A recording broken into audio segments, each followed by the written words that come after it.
I love a great mystery, and I'm fascinated by the greatest unsolved mystery in science. Perhaps because it's personal. It's about who we are, and I can't help but be curious.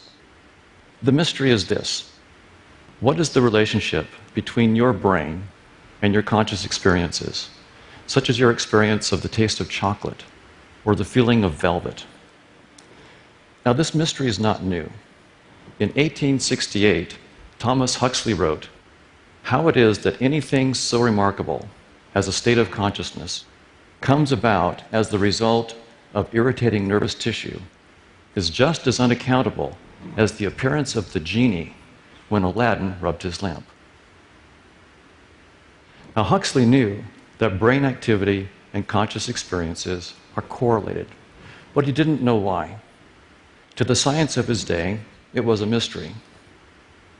In the years since Huxley, science has learned a lot about brain activity, but the relationship between brain activity and conscious experiences is still a mystery. Why? Why have we made so little progress? Well, some experts think that we can't solve this problem because we lack the necessary concepts and intelligence. We don't expect monkeys to solve problems in quantum mechanics, and as it happens, we can't expect our species to solve this problem either. Well, I disagree. I'm more optimistic. I think we've simply made a false assumption. Once we fix it, we just might solve this problem. Today, I'd like to tell you what that assumption is, why it's false, and how to fix it. Let's begin with a question. Do we see reality as it is? I open my eyes, and I have an experience that I describe as a red tomato a meter away. As a result, I come to believe that in reality, there's a red tomato a meter away. I then close my eyes, and my experience changes to a gray field. But is it still the case that in reality, there's a red tomato a meter away? I think so. But could I be wrong? Could I be misinterpreting the nature of my perceptions? We've misinterpreted our perceptions before. We used to think the Earth is flat because it looks that way. Pythagoras discovered that we were wrong. Then we thought that the Earth is the unmoving center of the universe, again because it looks that way. Copernicus and Galileo discovered, again, that we were wrong. Galileo then wondered if we might be misinterpreting our experiences in other ways. He wrote, "I think that tastes, odors, colors, and so on reside in consciousness. Hence, if the living creature were removed, all these qualities would be annihilated." Now that's a stunning claim. Could Galileo be right? Could we really be misinterpreting our experiences that badly? What does modern science have to say about this? Well, neuroscientists tell us that about a third of the brain's cortex is engaged in vision. When you simply open your eyes and look about this room, billions of neurons and trillions of synapses are engaged. Now, this is a bit surprising because to the extent that we think about vision at all, we think of it as like a camera that just takes a picture of objective reality as it is. Now, there is a part of vision that's like a camera. The eye has a lens that focuses an image on the back of the eye where there are 130 million photoreceptors. So the eye is like a 130 megapixel camera. But that doesn't explain the billions of neurons and trillions of synapses that are engaged in vision. What are these neurons up to? Well, neuroscientists tell us that they're creating in real time all the shapes, objects, colors, and motions that we see. It feels like we're just taking a snapshot of this room the way it is, but in fact, we're constructing everything that we see. We don't construct the whole world at once. We construct what we need in the moment. Now, there are many demonstrations that are quite compelling that we construct what we see. I'll just show you two. In this example, you see some red discs with bits cut out of them. But if I just rotate the discs a little bit, suddenly you see a 3D cube pop out of the screen. Now, the screen, of course, is flat, so the three-dimensional cube that you're experiencing must be your construction. In this next example, you see glowing blue bars with pretty sharp edges moving across a field of dots. In fact, no dots move. All I'm doing from frame to frame is changing the colors of dots from blue to black or black to blue. But when I do this quickly, your visual system creates the glowing blue bars with the sharp edges and the motion. There are many more examples, but these are just two that you construct what you see. But neuroscientists go further. They say that we reconstruct reality. So when I have an experience that I describe as a red tomato, that experience is actually an accurate reconstruction of the properties of a real red tomato that would exist even if I weren't looking. Now, why would neuroscientists say that we don't just construct, we reconstruct? Well, the standard argument given is usually an evolutionary one. Those of our ancestors who saw more accurately had a competitive advantage compared to those who saw less accurately, and therefore they were more likely to pass on their genes. We're the offspring of those who saw more accurately, and so we can be confident that, in the normal case, our perceptions are accurate. You see this in the standard textbooks. One textbook says, for example, evolutionarily speaking, vision is useful precisely because it's so accurate. So the idea is that accurate perceptions are fitter perceptions. They give you a survival advantage. Now, is this correct? Is this the right interpretation of evolutionary theory? Well, let's first look at a couple examples in nature.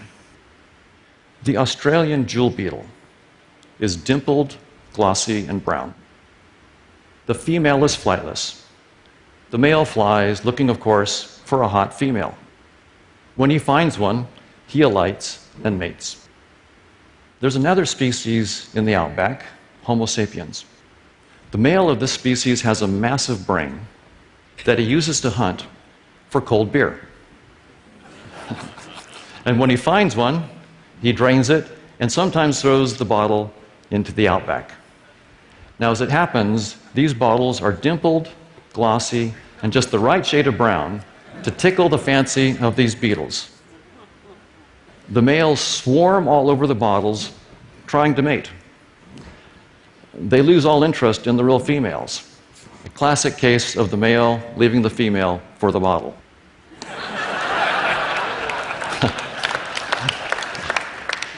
The species almost went extinct.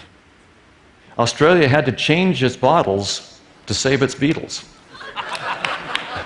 Now, the males had successfully found females for thousands, perhaps millions of years.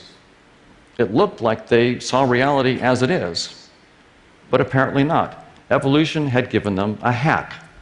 A female is anything dimpled, glossy, and brown. The bigger the better. Even when crawling all over the bottle, the male couldn't discover his mistake. Now, you might say, beetles, sure. They're very simple creatures, but surely not mammals. Mammals don't rely on tricks. Well, I won't dwell on this, but you get the idea. So this raises an important technical question. Does natural selection really favor seeing reality as it is? Fortunately, we don't have to wave our hands and guess. Evolution is a mathematically precise theory. We can use the equations of evolution to check this out. We can have various organisms or artificial worlds compete and see which survive and which thrive, which sensory systems are more fit. A key notion in those equations is fitness. Consider this steak. What does this steak do for the fitness of an animal? Well, for a hungry lion looking to eat, it enhances fitness. For a well-fed lion looking to mate, it doesn't enhance fitness.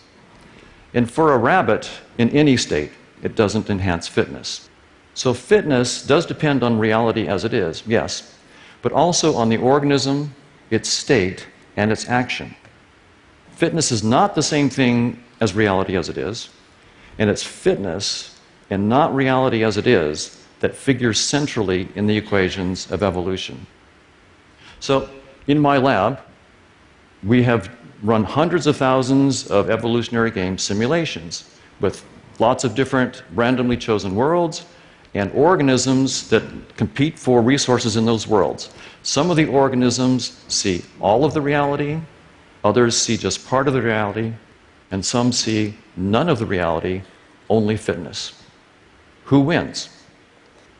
Well, I hate to break it to you, but perception of reality goes extinct.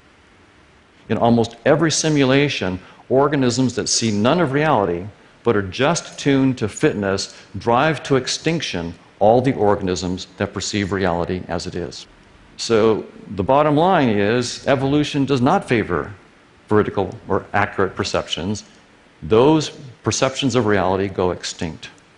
Now this is a bit stunning. How can it be that not seeing the world accurately gives us a survival advantage? That is a bit counterintuitive.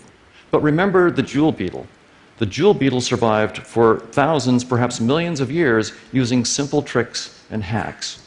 What the equations of evolution are telling us is that all organisms, including us, are in the same boat as the jewel beetle.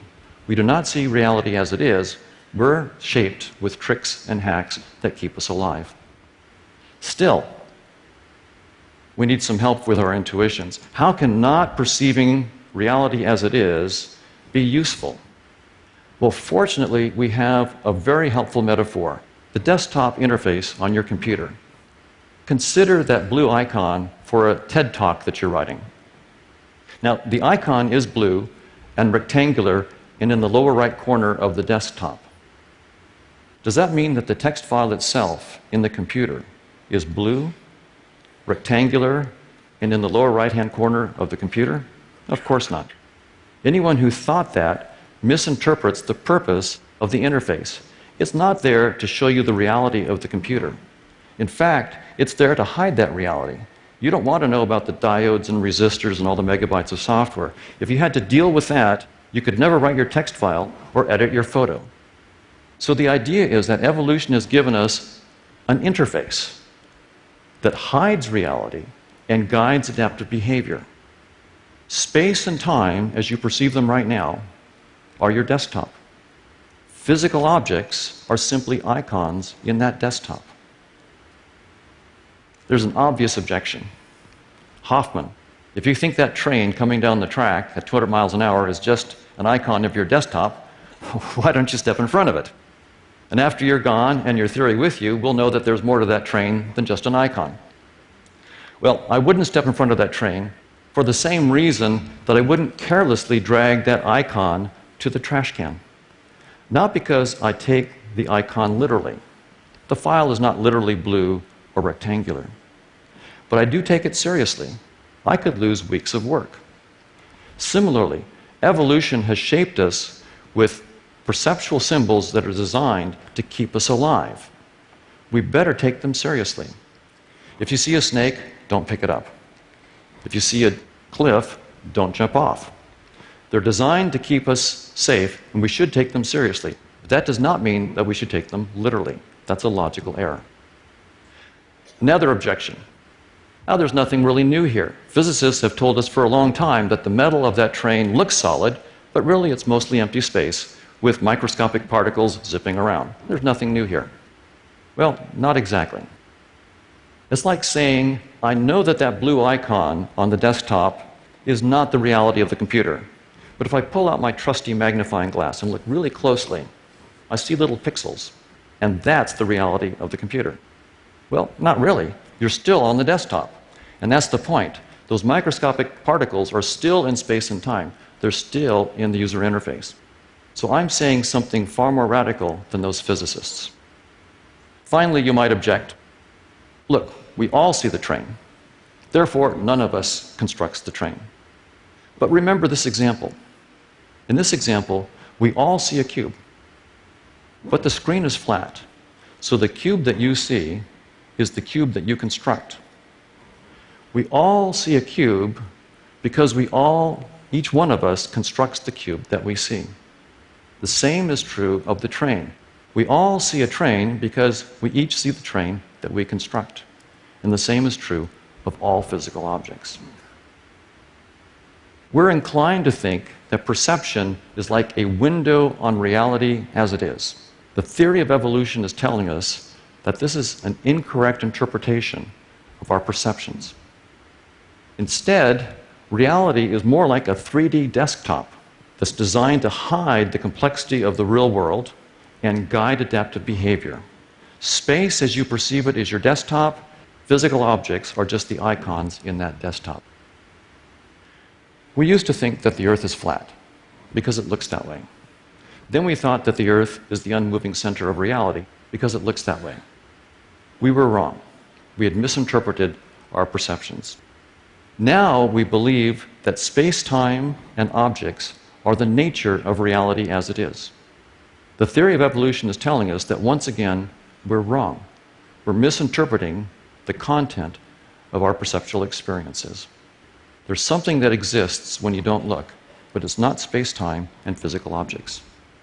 It's hard for us to let go of space-time and objects as it is for the jewel beetle to let go of its bottle. Why? Because we're blind to our own blindnesses. But we have an advantage over the jewel beetle, our science and technology. By peering through the lens of a telescope, we discovered that the Earth is not the unmoving center of reality. By peering through the lens of the theory of evolution, we discovered that space-time and objects are not the nature of reality. When I have a perceptual experience that I describe as a red tomato, I am interacting with reality. But that reality is not a red tomato and is nothing like a red tomato. Similarly, when I have an experience that I describe as a lion or a steak, I'm interacting with reality, but that reality is not a lion or a steak. And here's the kicker. When I have a perceptual experience that I describe as a brain or neurons, I am interacting with reality, but that reality is not a brain or neurons, and it's nothing like a brain or neurons. And that reality, whatever it is the real source of cause and effect in the world. Not brains, not neurons. Brains and neurons have no causal powers. They cause none of our perceptual experiences and none of our behavior. Brains and neurons are a species-specific set of symbols, a hack. What does this mean for the mystery of consciousness? Well, it opens up new possibilities. For instance, perhaps reality is some vast machine that causes our conscious experiences. I doubt this, but it's worth exploring. Perhaps reality is some vast interacting network of conscious agents, simple and complex, that cause each other's conscious experiences. Actually, this isn't as crazy an idea as it seems, and I'm currently exploring it. But here's the point. Once we let go of our massively intuitive but massively false assumption about the nature of reality, it opens up new ways to think about life's greatest mystery. I bet that reality will end up turning out to be more fascinating and unexpected than we'd ever imagined. The theory of evolution presents us with the ultimate dare. Dare to recognize that perception is not about seeing truth. It's about having kids. And by the way, even this TED is just in your head. Thank you very much. Thank you.